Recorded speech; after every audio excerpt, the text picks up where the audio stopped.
지난주에는 사라지지 않는 분노에 대한 이야기를 했습니다. 다윗이 어떻게 그 분노를 다스렸는지 이 말씀을 나눴는데요.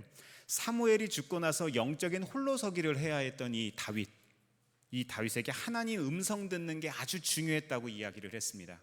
하나님 음성 듣는 게 뭐죠? 우리는 기도라고 하는 것에 대해서 다르게 생각하는데, 기도란 하나님 음성 듣는 겁니다. 하나님이 무엇을 원하시는지, 무엇을 기뻐하시는지, 무엇을 미워하시는지에 대해서 우리가 하나님의 음성을 듣는 거예요. 즉, 기도하는 거는요, 다윗에게 있어서 아주 중요한 습관이었습니다. 저는 모태신앙으로 자라오면서 기도에 대한 이야기를 참 많이 들었어요.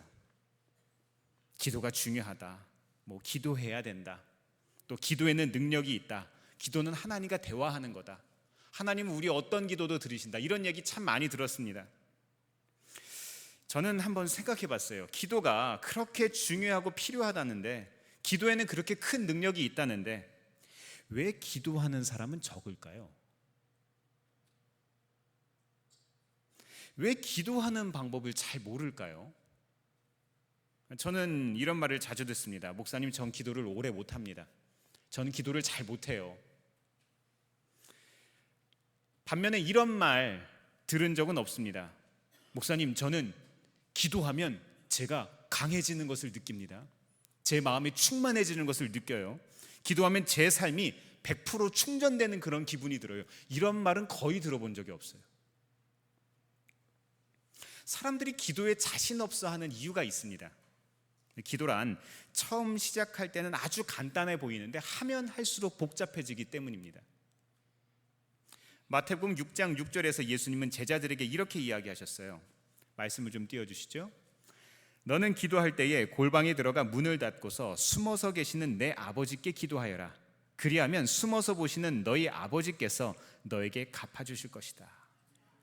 예수님은요, 골방에 들어가서 기도하라고 이야기를 하시는데, 예수님이 어디 계신데요? 그 하나님께서 숨어 계신대요. 우리가 기도할 때 느끼는 감정 아닙니까? 우리가 기도할 때 하나님이 숨어 계시는 것 같잖아요, 그죠? 여기에 은밀한 기도, 홀로 드리는 기도의 비밀이 숨어 있습니다. 기도는 말하기는 쉬운데요, 직접 하기가 좀 어렵습니다. 기도하려면 우선 구별된 장소가 필요해요. 어디가 우리의 기도의 장소입니까? 여러분의 기도의 장소가 어디세요? 예수님은 내 골방으로 돌아가라고 이야기를 하셨는데, 어떤 곳도 괜찮습니다. 침실도 괜찮고요, 집에서 잘 사용하지 않는 곳도 괜찮습니다. 어떤 분은 베란다에다가 기도처소를 마련한 분도 봤어요. 또 혹은 점심시간에 자동차 안에서 기도할 수도 있어요. 출근길과 퇴근길에 걸어가는 길거리에서 나 혼자 홀로 기도할 수도 있습니다. 하나님께 기도하려면 장소와 시간을 구별할 수 있어야 돼요. 이른 아침 시간에 나 홀로 일어났을 때 조용히 식탁에 앉아서 기도하는 것도 참 좋습니다. 요즘 날씨가 엄청 따뜻해졌죠. 오늘도 이제 12도까지 올라간다고 하는데, 이렇게 따뜻해지면은 공원을 혼자 이렇게 산책하시면서 기도하는 것도 참 좋습니다. 찬양을 들으면서 기도하면은요, 하나님을 훨씬 더 의식하기가 좋아져요. 어떤 분들은 이동 중에 기도하거나 식사 사이에 이렇게 기도하는 분들이 있는데, 요즘은요, 좋은 이어폰이 있어요. 그 노이즈 캔슬링 이어폰 있죠. 주변의 음들이 이렇게 싹 사라지는 그런 이어폰입니다. 의사들은 한 5시간 이상 이 노이즈 캔슬링 이어폰을 사용하면 안 좋다고 이야기를 합니다. 오히려 귀에 장애가 생길 수 있대요. 근데 적절히 사용하는 것은 도움이 되겠죠. 주변의 소음이 들리지 않고 나 홀로 하나님과 독대하고 있는 것처럼, 내가 하나님 앞에서 기도하고 있는 그런 마음을 가지기가 참 쉽습니다. 가장 좋은 것은 사람들이 없는 공간을 찾는 게 좋기는 합니다만, 불가피할 때는 이런 이어폰을 사용하는 것도 참 좋은 방법입니다. 어떤 분들은 잠들기 전에 기도하는 분들도 있어요. 중요한 것은 되도록 같은 시간을 이용하라는 거예요. 예수님께서는 습관을 따라서 기도하셨죠. 우리들의 영적인 좋은 습관은 우리의 삶에 하나님과의 관계의 깊은 뿌리를 내리게 해줍니다. 다음으로 기도의 요령인데요, 처음에는 딱 5분만 참고 기도해 보세요. 5분만 기도해 보는 거예요. 의지를 가지고 해야 합니다.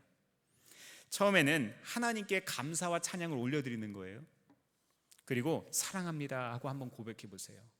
예수님 사랑합니다, 하나님 사랑합니다 한번 고백해 보세요.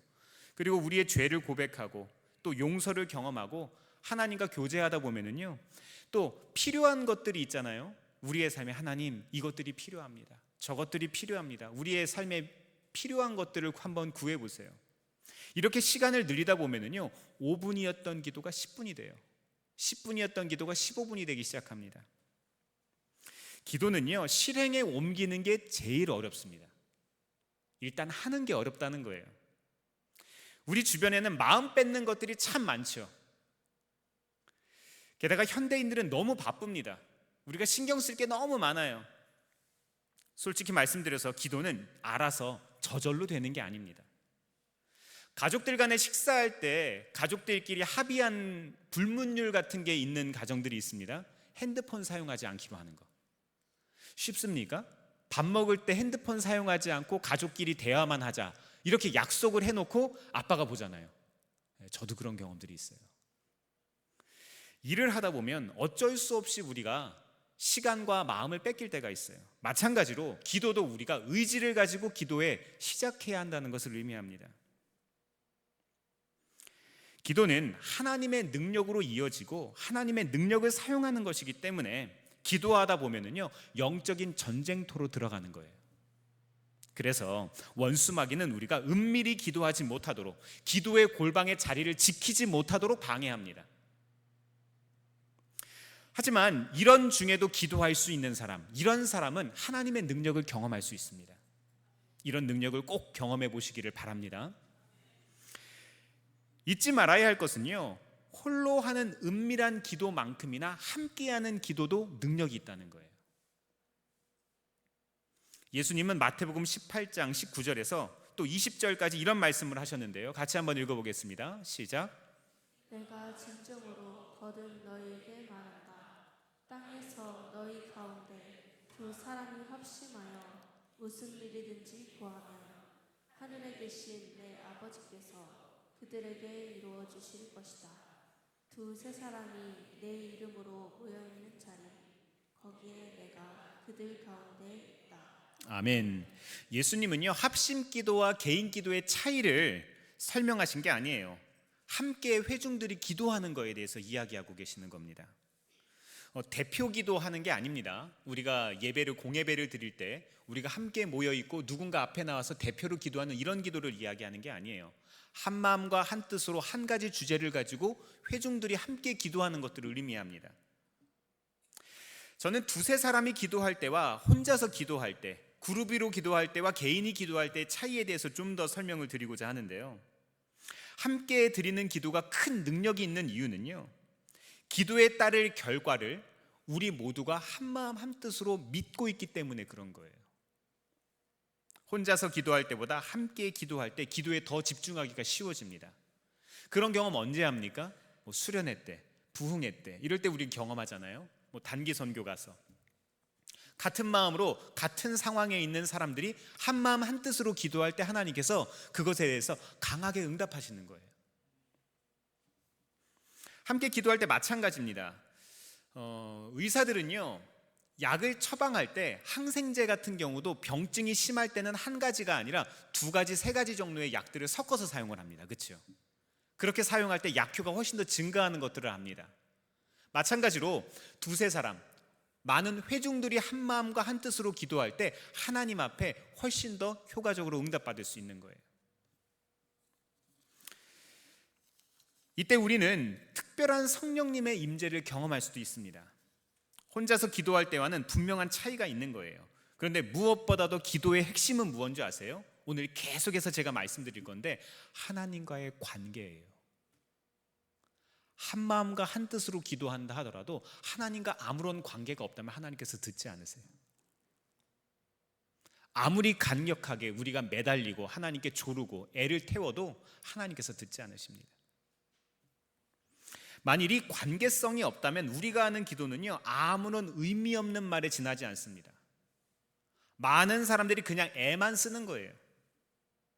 하나님과 나와의 관계를 한번 생각해 보시기를 바랍니다. 하나님과 우리의 관계, 지금 이 시간 여러분과 하나님의 관계가 어떻습니까? 어떤 관계세요? 관계가 소원해 계십니까? 아니면 친밀하십니까? 하나님 앞에 나아가기가 조금 거림직합니까? 좋을 때도 있고요, 나쁠 때 있습니다. 사람이 사람과의 관계도, 친구 간의 관계도 그럴 수 있어요. 관계를 맺은 지 얼마 안 될 수도 있고요, 혹은 오래되었을 수도 있습니다. 멀 수도 있고 가까울 수도 있고 따뜻하거나 차가울 수도 있습니다. 어쨌든 단 하나 분명한 사실은요, 관계를 떠난 기도는 없다는 거예요. 주기도문 다들 외우시죠? 저만 외우나요? 주기도문은 예수님이 알려주신 기도의 모범입니다. 제가 몇 번이나 주기도문 암송했는지 대략 한번 계산을 해봤어요. 태어나서 지금까지 몇 번 정도 주기도문을 암송했나. 1년에 52주로 계산해서 한 2000번 이상 제가 주기도문을 외웠더라고요. 주기도문 어떻게 시작하죠? 하늘에 계신 우리 아버지여, 이름이 거룩히 여김을 받으시오며, 이렇게 시작하잖아요. 우리 기도를 들으시는 분을 예수님은 누구라고 이야기하고 계십니까? 하늘에 계신 누구 아버지? 우리 아버지. 관계가 설정되어 있다는 거예요. 우리 아버지시다. 기도는 아버지이신 하나님의 관계성에서 시작된다는 거예요. 이어서 기도의 능력에 대해서 설명하실 때도 너희가 하늘에 계신 아버지께 말할 때는 반드시 그분의 이름을 부르도록 하라, 이렇게 이야기하셨어요. 그래서 우리는 예수님의 이름으로 기도합니다. 왜 예수님의 이름으로 기도해야 될까요? 우리의 삶은요, 이렇게 무언가 참 많이 쓰여져 있어요. 죄가 많이 쓰여져 있다, 이 말입니다. 우리의 삶에 문제들이 참 많이 쓰여 있어요. 그렇죠? 이것을 하나님의 눈앞에 갖다가 대면 어떻게 될까요? 하나님께서 보시기에 우리의 삶의 모든 모습들이 그대로 보이시겠죠. 근데 아무런 죄가 없으신 예수님께서 우리의 삶을 덮어주시면, 그의 보혈로 우리를 덮어주셔서 예수님을 우리의 앞에 내세우면 어떻게 되겠습니까? 하나님께서 우리를 보시는 시각이 동이 서에서 먼 것처럼 아무것도 없다는 거예요. 이해가 되십니까? 왜 예수님의 이름으로 우리가 기도할까요? 예수님을 통해서만 하나님께 나아갈 수 있기 때문입니다. 나는 길이요 진리요 생명이신 예수님 외에 다른 이름으로는 우리는 구원받을 길이 없습니다. 제가 처음 수영 배웠을 때 생각이 났어요.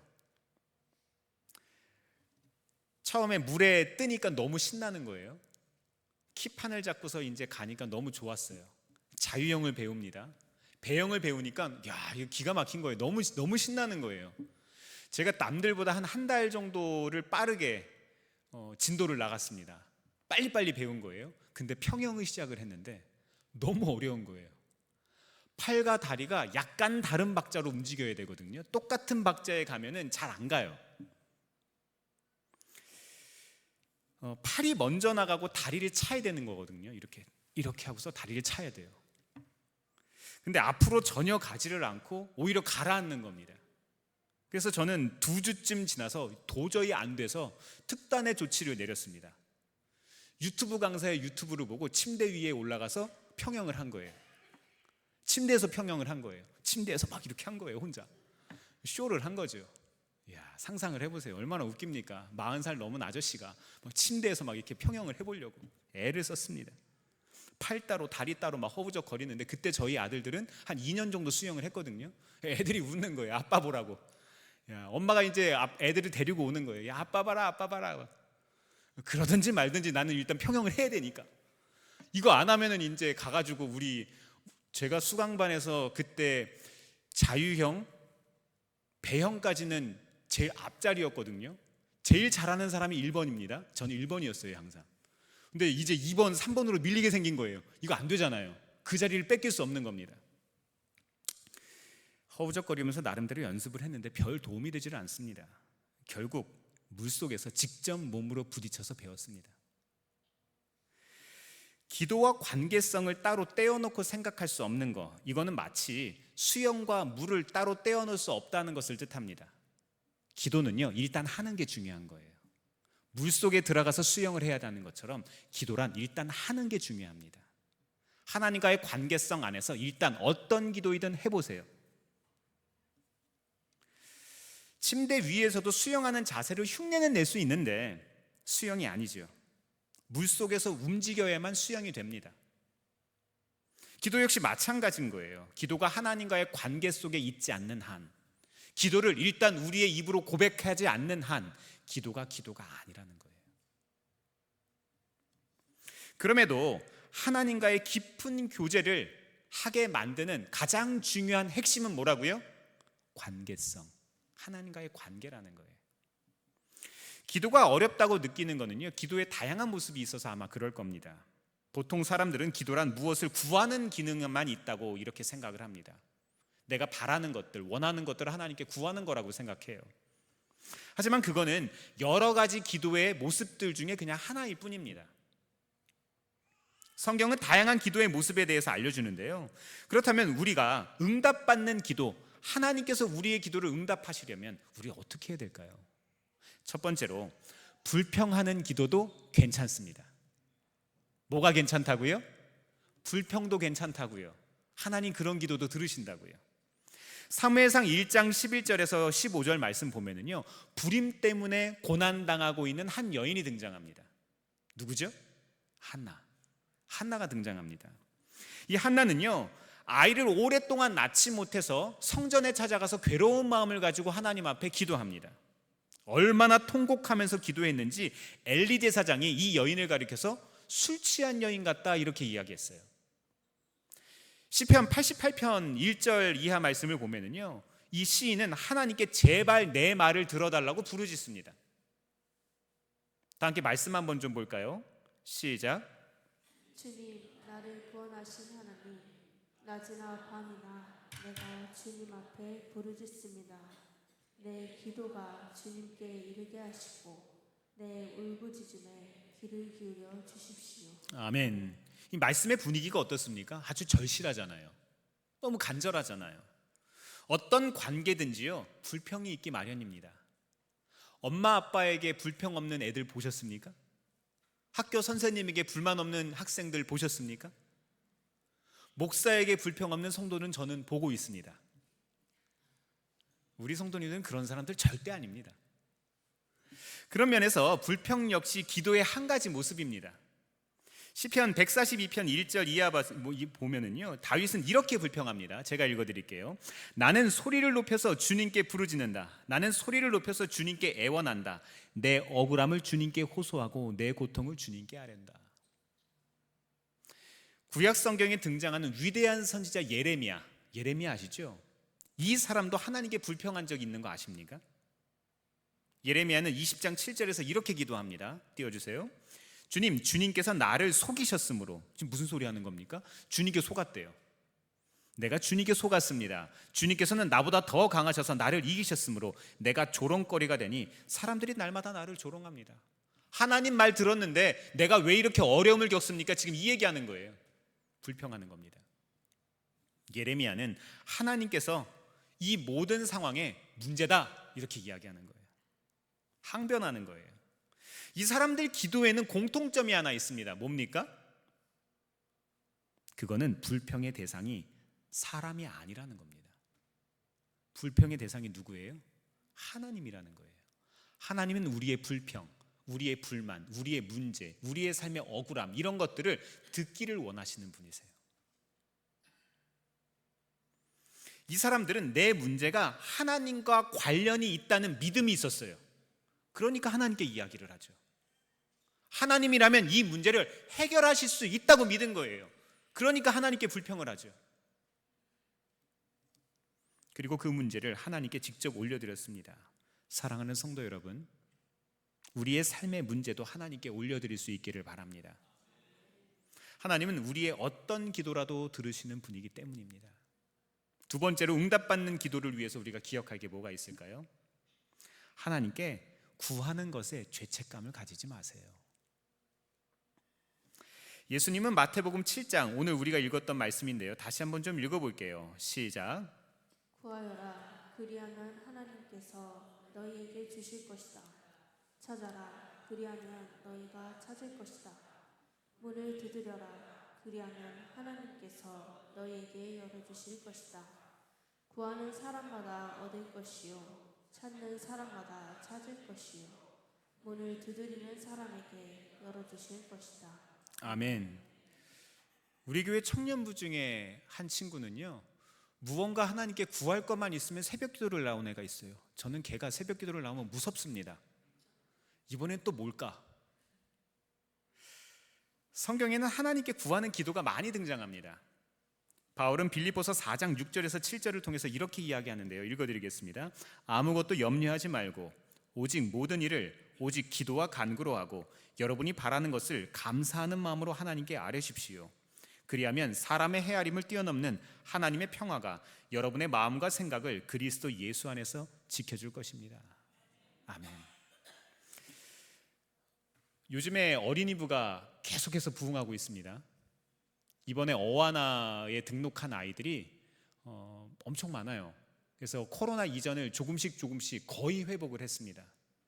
그래서 오늘도 새로운 아이들이 또 오기도 하고요. 너무 감사한 일입니다. 근데 한 어린이부 한 아이의 기도 제목을 제가 들은 적이 있어요. 이 아이가요, 자기는 나중에 명석교회 장로님이 되고 싶대요.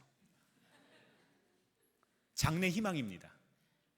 얼마나 기특합니까? 여러분, 초등학교 2학년, 초등학교 3학년, 초등학교 4학년 요맘때 어떤 꿈, 어떤 장래 희망 가지고 계셨습니까? 저는 그 아이의 기도 제목이 너무 거룩하다고 믿습니다. 하나님 꼭 들어주실 거라고 믿습니다. 아울러 구하는 기도는요, 고통 중에 나오기도 해요. 바울은 히브리서 5장 7절에서 이렇게 말합니다. 같이 한번 좀 읽어볼게요. 시작. 예수께서 육신으로 세상에 계실 때에 자기를 죽음에서 구원하실 수 있는 분께 큰 부르짖음과 많은 눈물로써 기도와 탄원을 올리셨습니다.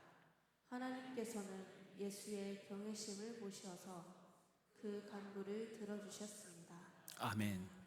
참 바울이라고 하는 사람은 인생을 험악하게 살았던 사람이죠. 자기의 당연하게 누릴 수 있는 권리를 내려놓고 주를 위해서 살았던 사람이죠.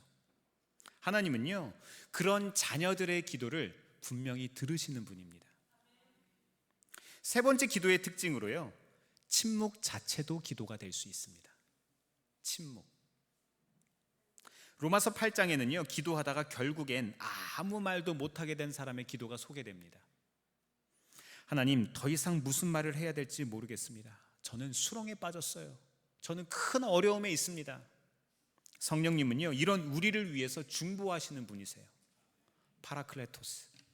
우리를 위해서 변호하시는 분, 우리를 위해서 일하시는 분, 우리를 위해서 움직이시는 분, 그분이 우리의 주님이세요. 제게도 비슷한 경험이 있습니다. 기도하다가 갑자기 할 말을 잃는 경우에요. 말을 더 이상 할 수가 없는 때가 있습니다. 하나님과 관계가 끊어졌기 때문에 그런 게 아니라, 기도하다가 우리의 기도가 더 이상 안 나올 때 하나님과의 관계가 끊어진 게 아니라 기도할 수 없는 상황인 거예요. 조금 더 자세히 말씀드리면 기도하기 싫은 상황이었습니다. 제 마음이 불편한 거예요. 제 마음에 문제가 있는 거예요. 기도를 시작했지만 내가 경험하고 있는 그 힘든 상황 때문에 아무 말도 할 수가 없는 겁니다. 그냥 주님 밖에 할 수가 없는 거예요. 그런 경험 있지 않습니까? 우리가 너무 우리의 삶이 어렵고 힘들어서 그냥 성전에 나와서 그냥 앉아만 있는데 그냥 눈물만 나는 거예요. 생각해보면 오래된 친구, 편한 친구라는 거는요, 내가 기쁠 때도 슬플 때도 오랜만에 만났을 때도 편안함을 느끼는 친구입니다. 아무 말을 하지 않아도 편안한 친구, 그분이 우리 주님이세요. 하나님께 드리는 기도도 이런 겁니다. 때로는 침묵 속에서 기도할 때가 있어요. 아무 말을 하지 않고 침묵하지만 주님이 내 말을 듣고 계시다는 그 믿음, 그때 하나님의 깊은 위로를 얻습니다. 침묵을 통해서 하나님의 치유를 경험합니다. 주님 하고 다른 말 하지 않아도 주님만 한번 찾아보세요. 이렇게 기도에는 다양한 모습들이 있는데요, 기도가 가진 이 모든 특별함에는 한 가지 분명한 게 있어요. 바로 기도하는 사람이 하나님을 믿는다는 전제입니다. 이것 또한 관계성이죠. 하나님을 믿는다는 전제. 하나님과 맺은 언약 관계의 울타리 안에서만 기도가 유효하다는 거예요. 오늘 우리가 말씀을 다 잊어버려도 이 말씀 하나만은 꼭 기억하시기를 바랍니다. 히브리서 11장 6절 같이 한번 읽어보겠습니다. 시작. 믿음이 없이는 하나님을 기쁘게 이길 수 없습니다. 하나님께 나아가는 사람은 하나님이 계시다는 것과 하나님은 자기를 찾는 사람들에게 상을 주시는 분이시라는 것을 믿어야 합니다. 아멘. 하나님은 믿음 없는 사람의 기도를 들으시고 과연 응답하실까요? 교회 밖에 있는 사람들, 믿음 없는 사람들 기도 어떻게 생각하세요? 하나님 안 믿는 무신론자의 기도에는 어떻게 반응하실까요?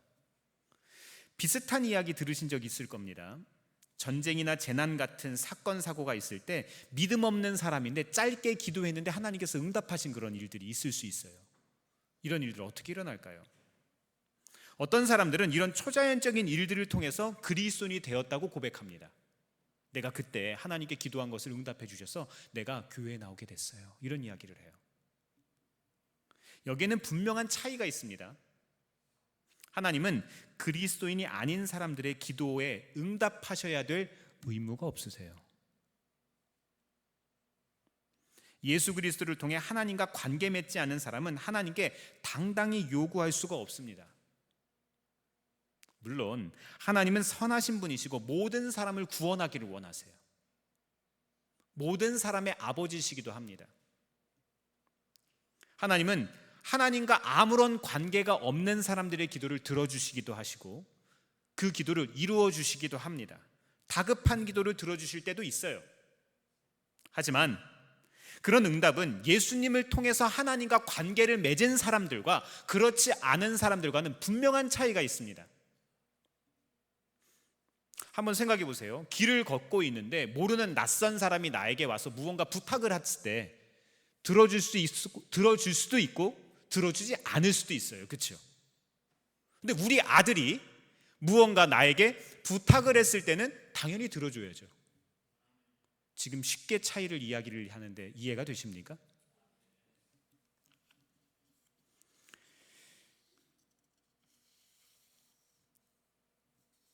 하나님이 내 기도를 들으시고 응답하실 의무가 있느냐 없느냐의 핵심은요, 하나님과 나와의 관계성에 있습니다. 사랑하는 성도 여러분, 기도의 핵심은 관계성입니다. 하나님은 우리 아버지이시고 우리는 자녀입니다. 기도의 핵심을 이해하셨죠? 그러면 이제 다음 단계가 있죠. 단지 기도를 시작하는 거예요. 시작하는 게 중요합니다. 제가 침대 위에서 평영을 했던 것처럼 그렇게 하지 마시고 이제 물속으로 들어가야 합니다. 물속에서 수영을 해야 수영을 배울 수 있습니다. 주위를 돌아보면 기도하는 사람들이 참 적습니다. 많은 사람이 교회를 다니게 하지만 기도의 능력을 경험하지를 못해요. 기도하지 않으니까 응답받지 못하는 거예요. 지난 코로나 3년 때문에 많은 그리스도인이 하나님과 멀어졌어요. 지금도 또 학기 시작하기 전에 마지막 연휴인데 연휴 때문에 많은 사람들이 교회를 빠져나가고 있습니다. 기도의 능력도 잃어버린 거예요. 합심 기도든 개인 기도든 어떤 기도도 할 생각을 안 합니다. 사람들은 내가 기도를 제대로 할 수 있을까 고민합니다. 다른 사람들 앞에서는 야 절대로 안 돼 이렇게 생각해요. 무슨 말을 해야 할지 생각도 안 나고 말을 하다가 틀리기라도 하면 어떻게 하느냐고 걱정합니다. 그런데 그거는 기도의 그냥 한 종류일 뿐이라니까요. 그냥 기도하는 겁니다. 기도에는 규칙이 있는 것이 아닙니다. 그래서 뭔가 규칙을 지키지 못하면 야 잘못하는 것 같은데 더 잘해야 되는데 우리는 그런 강박에 있습니다.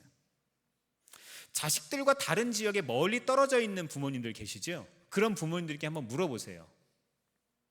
아들이나 딸들과 전화할 때 어떤 순서에 따라서 대화해야 되는지 한번 물어보세요.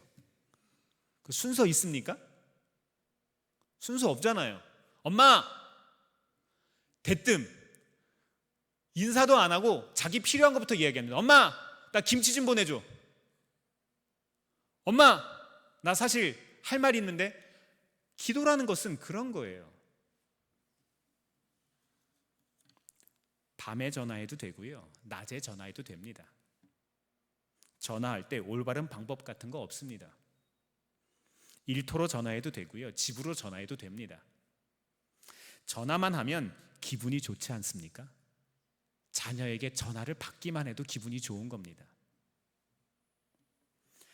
아들과 딸은 특별한 할 말이 없어도 부모에게 전화하고 인생의 위기 앞에서도 전화할 수 있습니다. 부모에게 농담을 해도 괜찮고 가끔은요, 화를 내거나 불평을 할 수도 있어요. 하나님께 마찬가지입니다. 올바른 기도를 어떻게 해야 할지 고민하지 마시고 일단 해봐야 합니다. 하나님은요, 우리의 말을 그저 듣기를 원하세요. 우리의 마음을 얻기를 원하신다는 거예요. 언제 어디서라도 우리 말이 나면 무엇이든지 어떤 모양이든지 다 들으시는 분입니다. 우리는 물질을 부탁드릴 수 있습니다. 하나님, 나 이런 것들이 필요해요. 또 시간을 하나님께 구할 수도 있습니다. 이런 기회를 하나님께서 주셔야 돼요. 저도 개인적으로 기도하고 있는 몇 가지의 기도 제목들이 있는데 하나님께서 그것들을 이루어 주시기를 기도합니다. 근데 하나님께서는 또 다양하게 우리에게 말씀하실 때도 있어요. 저는 오늘 아침에 너무 감사하고 기쁜 꿈 하나를 꿨어요. 비밀입니다. 네, 나중에 말씀드릴게요. 제가 기도하고 있던 한 가지 기도 제목에 대한 하나님께서 응답을 주신 것 같아서 너무 기뻤습니다. 하나님은 신실하신 분이고 회전하는 그림자가 없으신 분입니다. 그 한결같은 하나님, 그분과 함께하는 놀라운 경험, 그 기도를 놓치지 마시기를 바랍니다. 우리가 기도를 시작하면 하나님이 마무리하시는 거예요. 꼭 기도의 능력을 경험하는, 응답받는 한 주 보내시기를 주의 이름으로 축원합니다. 기도하겠습니다.